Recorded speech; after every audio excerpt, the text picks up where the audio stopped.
વડગામના ધારાસભ્ય જિગ્નેશ મેવાણી દ્વારા તાજેતરમાં જ પોલીસ વિશે જે નિવેદનો કરવામાં આવે છે તેને લઈને પોલીસ પરિવાર દ્વારા આક્રોશ રેલી યોજી વિરોધ દર્શાવવામાં આવ્યો છે। પોલીસ પરિવારની મહિલાઓ સાથે નિવૃત્ત પોલીસ સંગઠન પણ જોડાયું છે। સાબરકાંઠા જિલ્લાના મુખ્ય મથક હિંમતનગર શહેરમાં પોલીસ પરિવારજનો દ્વારા આક્રોશ રેલી કાઢી જિગ્નેશ મેવાણી સામે રોષ ઠાલવ્યો છે। વડગામના ધારાસભ્ય દ્વારા પોલીસના પટ્ટા ઉતારવા વાળા કરેલા નિવેદનને લઈને રાજ્યભરના ટીકા થઈ રહી છે।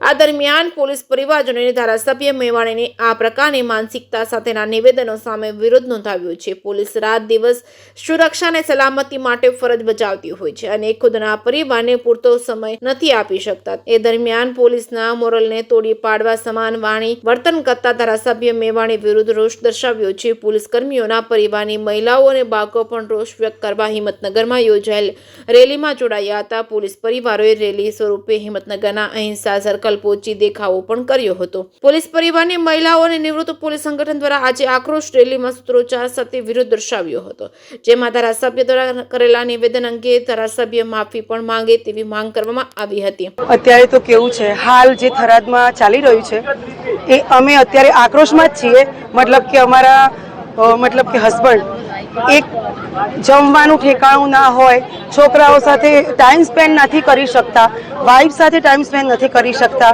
એટલો પોલીસમાં ભોગ આપે છે, એટલો ફાળો આપે છે, તે છતાં આ પબ્લિક આ રીતે ઊંધો વિરોધ કરે એ અમે બિલકુલ ચલવી રહીએ નહીં અને અમે આંબાવાડી પોલીસ લાઇનમાંથી બધા એના અગેન્સ્ટ છીએ, હાલ એના વિરુદ્ધ છીએ।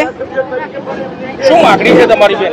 માંગણી એ જ છે કે આ જે પટ્ટા ટોપી ઉતારવાની જે વાત કરી એ બિલકુલ અનિવાર્ય છે, બિલકુલ મતલબ કે એ યોગ્ય છે જ નહીં।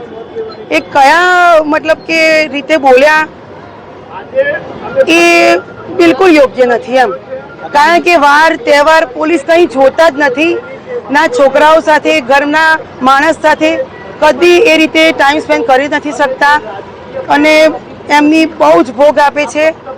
એ રીતે આજે આ રેલી યોજી છે, આગામી દિવસમાં શું કરશો? અમે મતલબ કે આ રીતે મોરચો ઉઠાવીશું આમ જ, અને આ રીતે સૂત્રોચ્ચાર કરશું કે આવું થવું જોઈએ નહીં। આગળ કુંદનબા વિજયસિંહ ડોડિયા। हाँ, थरादમાં તાજેતરમાં થરાદની અંદર જે એમએલએ જે પોલીસના વિરુદ્ધ જે શું કહેવાય ગમે તેવા અપશબ્દ બોલ્યા તે બદલ અમે હેડક્વાર્ટર તથા આંબાવાડી પોલીસ લાઇન બંને જગ્યાની મહિલાઓ એકઠી થઈ અને અમે આંદોલન શરૂ કર્યું છે। અને પહેલું ત્યાં કે થરાદની અંદર પોલીસ સ્ટાફ માટે કોઈ રહેવાની સગવડ નથી, છતાંય એમએલએ એવું કીધું કે તમારી પટ્ટા ટોપી ઉતરી જશે। આ અસભ્ય કહેવાય એમની વાત પરથી। એટલે એ પટ્ટા ટોપી ઉતરે એવું અમે કામ કરતા નથી અને પોલીસ બધાની હંમેશા બીજાને સલામત રાખે છે અને તહેવાર હોય કે કંઈ પણ ફંક્શન હોય તો એમને સુયોગ્ય રીતે પૂરું કરે છે। તેમ છતાં એ લોકો આવી રીતના અપશબ્દ બોલે તે ન ચાલે અને જો આવું વારંવાર બોલવામાં આવશે કે બીજી વાર પણ બોલવામાં આવશે તો અમે જરાય ચલવી લેશું નહીં। દિવસમાં શું માંગણી સાથે તમે કાર્યક્રમ આપશો? આગામી અમે આ બધી મહિલાઓ એકઠી થઈ અને પછી અમે આંદોલન જ કરશું કે હવે આજ પછી જે ત્યાં થરાદની અંદર લોકો જે પોલીસ સ્ટાફ છે એમને રહેવાની સગવડ નથી તો એમને રહેવાની સગવડ મળે। બીજું કે એમને અપશબ્દ બોલવામાં ન આવે અને એમને આવું ગમે તેમ અપશબ્દ બોલવામાં ન આવે તો અમે આવું આંદોલન શરૂ જ કરશું જ્યાં સુધી એ એમના જ્યાં સુધી એ લોકો માફી નહીં માગે પોલીસ સ્ટાફની, જે લોકોને ત્યાં અપશબ્દ બોલવામાં આવ્યા છે એ લોકો જ્યાં સુધી એમને માફી નહીં માગે ત્યાં સુધી અમારું આંદોલન જાહેર રહેશે। સૌ પ્રથમ તો આપને હકીકત જણાવું, 2 દિવસ પહેલો કોંગ્રેસના એક જવાબદાર નેતા જિગ્નેશભાઈ મેવાણી પોલીસ સ્ટેશનમાં કોઈ કારણસર ગયા, રજૂઆતો કરવાને બદલે કે જે બંધારણીય હક છે પોલીસનો એ પટ્ટો ટોપી ઉતારી દેવાની જે રજૂઆત કરી અને જાહેરમાં જે પોલીસનું મોરલ ડાઉન કરવાનો પ્રયત્ન કર્યો છે એની સામે x police association Gujarat state તરફથી સખત શબ્દમાં વખોડી કાઢી અને એમનો વિરોધ દર્શાવું છું।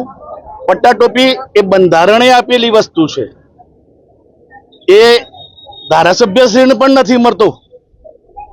અશોક સ્તંભ પોલીસના માથા ઉપર હોય છે અને એ પોલીસની તાકાત હોય છે। પોલીસ બંધારણીય રીતે સત્તા ભોગવે છે, બંધારણીય રીતે કામ કરતી હોય છે, કોઈ રાજકીય પક્ષની ગુલામ નથી હોતી પોલીસ। અને આ રીતે જ્યારે પોલીસનું મોરલ ડાઉન કરવા, ગમે તેમ શબ્દો બોલવા, શું પોલીસ એ માનવ નથી? શું હ્યુમન રાઇટ્સમાં પોલીસ માટે કોઈ જગ્યા નથી? શું પોલીસને કોંગ્રેસ પક્ષ અને જિગ્નેશભાઈ મેવાણી માણસ નથી ગણતા? પટ્ટાટોપી ઉતારી લેવાની વાત કરી, પોલીસનું મોરલ ડાઉન કરવાની સાથે સાથે પોલીસનો આક્રોશ અને વિરોધ એમને સહન કરવો પડશે. આ રીતે ખરેખર લોકશાહીમાં ડેમોક્રેસીનો મતલબ એવો નથી કે તમે રાજકીય પક્ષમાં અને વિધાનસભામાં જેમ બેફામ બોલાબોલ કરો એ રીતે ગમે તેમ બોલવું. જિગ્નેશભાઈ, ગુજરાતનો દરેક પ્રજાજન ભણેલો છે, કોઈ અભણ નથી, ગમે તેને ગેરમાર્ગે દોરી શકાય. પોલીસ હવે ગ્રેજ્યુએટ પોલીસ આવે છે, હવે 8મું પાસ પોલીસ નથી. આ ગ્રેજ્યુએટ પોલીસ છે, ડબલ ગ્રેજ્યુએટ પોલીસ છે. આઈપીએસ અને યુપીએસસી જીપીએસસી ના ક્લાસ કરી અને પછી પોલીસમાં ભરતી થયેલા માણસો પણ છે. ભગવાન એમને સદબુદ્ધિ આપે. પટાટોપી ઉતારવાની જે વાત કરી છે એ બાબતે એ માફી માંગે એવી મારી એક્સ પોલીસ એસોસિએશનની માગણી છે. પોલીસ રાજકીય પક્ષોથી પર છે. અમને કોઈ પણ રાજકીય પક્ષનો વ્યક્તિગત વિરોધ ના હોઈ શકે, વ્યક્તિગત કોઈનો વિરોધ નથી, પણ જ્યારે તમે સમગ્ર પોલીસનો અને નાના માણસના પટાટોપી ઉતારવાની વાત કરતા હોય તો અમે તમારી સામે વિરોધ દર્શાવીશું. અને જો સમયસર માફી માંગવામાં ના આવે તો ભવિષ્યમાં તમારી જન આક્રોશ રેલી સામે પણ અમે ઉભા થઈશું અને એનો પણ વિરોધ દર્શાવીશું. મારું નામ B T Sharma, ex police association Gujarat state president.